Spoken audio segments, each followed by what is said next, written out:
Hi guys, my name is Ralph and I do like to ride my bike, preferably in the woods and especially in the Black Forest.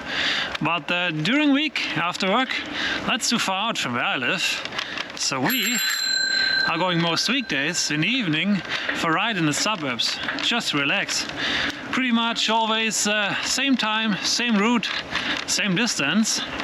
And for quite a while I've been thereby witnessing a social phenomenon.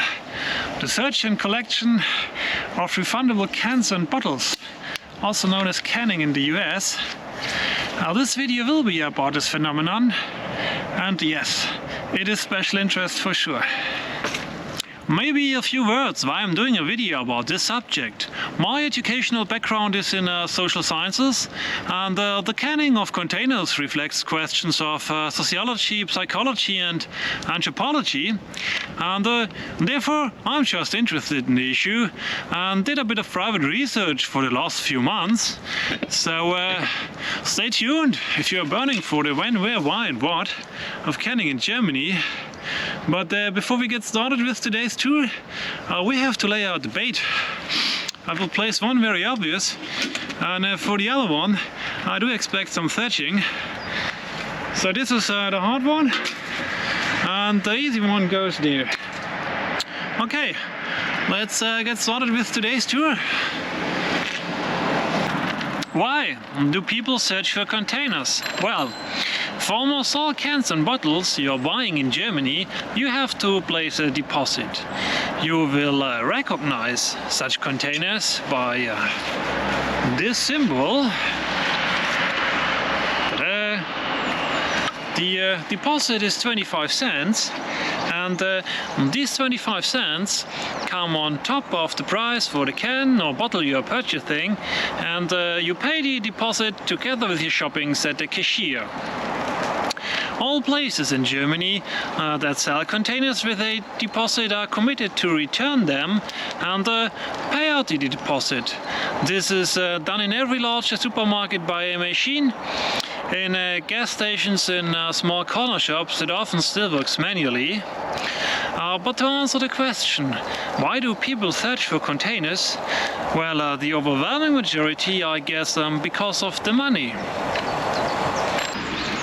Next question. Was it always this way with cans and plastic bottles in Germany? No. Until 2002, cans and most plastic bottles were intended to put directly into garbage after usage. At this time, there only existed a deposit system for glass bottles that were manufactured for multiple usage, mostly beer bottles. Then, in 2003, two newly elected parties came to power, the SPD and Grüne. They launched today's deposit system for single-use containers like cans and plastic bottles. So, who is collecting cans? Well, with regard to my observations, there are three ideal types. A. Poor people. They are the vast majority. These people wear worn-out clothes, use plastic bags to collect cans, and are often not in best physical conditions. They are disproportionately often migrants and or elderly people, and these people seem not to care whether they are identified as canners or not.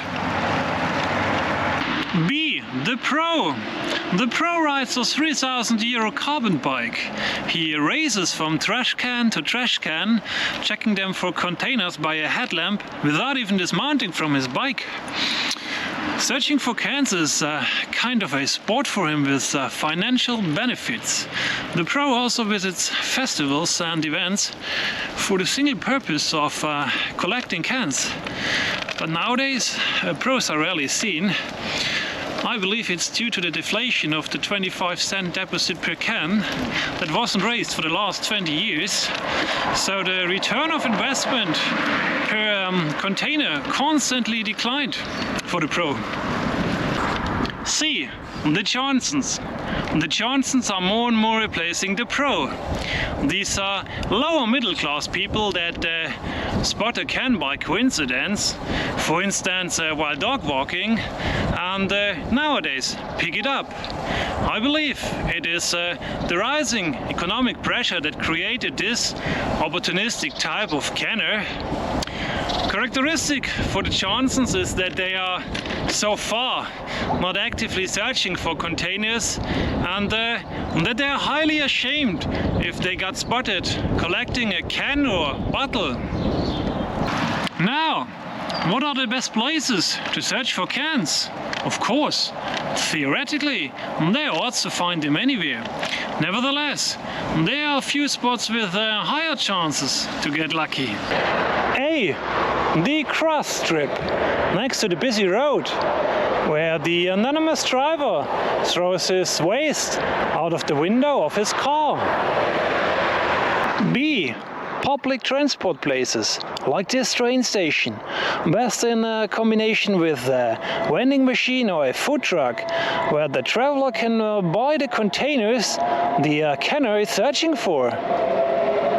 C. Hangout spots for the youngsters, like this place in a suburban residential park. Here the kids meet and smoke cigarettes and drink daddy's beer. And you know how it is, a cool guy does not return his cans for the deposit. D. Lunch break places, like this bench in a commercial area, are also fruitful spots. E. The fun crunch. Unfortunately, there is no fun crunch nearby I could show you, so let me explain. A fun crunch is a cup holder installed up on a trash can where people can place empty cans or bottles so that other people who are searching for them can easily access them without them searching in the garbage. Fun crunches are often found in bigger cities at busy places, and they are often officially installed by the town administration. F. The parking lot of your shopping center. But you have to come during opening hours before the place got cleaned up. And my general advice is, if you are searching for cans or bottles, follow mankind. So, what kind of container or beverage you will find? First, I would say that 75% of the containers are cans, the rest are plastic bottles. Second, in the area where I'm living, there is a distribution pattern in the kind of beverage you will find. The biggest group are energy drinks, almost always this brand. I would say at least 50% of the containers lying around here are energy drinks. The second largest group are alcoholic beverages, mostly beer cans and sometimes so-called alco pops. I would estimate that 30% of the containers belong to this group. And the smallest group are soda bottles or cans or brands. I think they make up to 20% of the containers. What is the best time to search for containers? Well, summer is much better than winter, because the number of people who are drinking ice-cold soda outside in January is limited, at least here in Germany. With regard to the days, I would say Monday evening until Saturday are pretty much same. Sunday until Monday afternoon is not the best time. Why?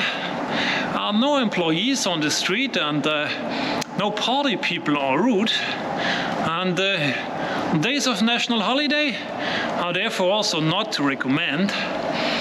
With regard to the daytime, I would say it is best to start 5:30 p.m. because it's not dark then, and you will need a good eye to spot the can. Also, our workday and the rush hour are almost over, and you can harvest what has been accumulated during the day. And in general, I would say most people who are searching for cans can be spotted at 6 p.m. at work. Can you make a living from collecting cans in Germany? I'm asking this because I've seen documentaries on YouTube about people in New York searching for containers. Guys with shopping carts full of cans and bottles. Well, for Germany, the answer is no. I don't think so. Not enough containers and too much competition. We, for instance, could collect on our evening tour on average maybe 3 or 4 cans. Sure, I'm not actively searching and it is a suburban area, but even in downtown, on a good day, I can hardly imagine that you will make more than 100 cans. But what I do believe is that searching for containers is in Germany for many people a welcome plus to social welfare. Now, how long is the life of a can in freedom before it got picked up by a canner? Well, of course it depends upon the place where it gets thrown away, but in general I would say we are talking here about hours and not days. Why? Well, most of the cans you will find still have some liquid inside, and in summer, for instance, they should be bone dry within hours. And the other reason is we often spot a can when starting our evening tour, and on our route back, like 60 minutes later, it is gone at 50%. Remember the 2 cans I've thrown away at the beginning of the video? Well, let's see if the bait is still there. It is now like 90 minutes later. Okay, I can already say that the easy one is gone. The question is now, what happened to the difficult one?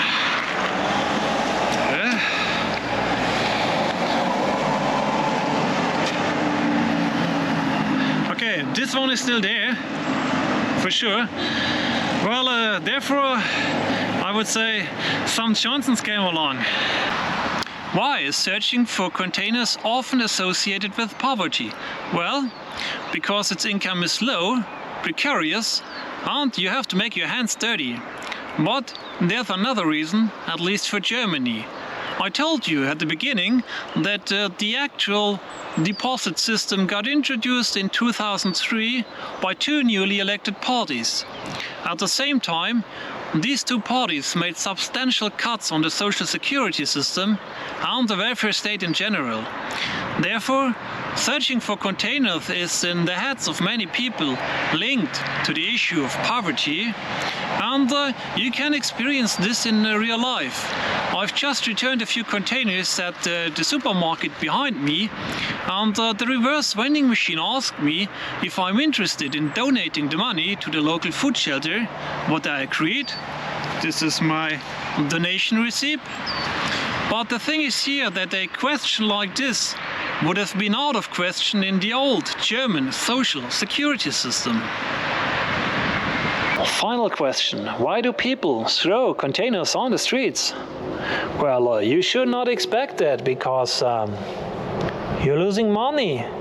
You harm the environment, and there's something like a social prize if you got seen doing it. So I was thinking a lot about this, but I couldn't find a rational explanation. And then I remembered that a lot of the beverages you will find are alcoholic beverages, and asked myself, Ralph, what happens if you are drinking a lot of beer? All right. You really get stupid. I mean, cognitive capacity goes 0,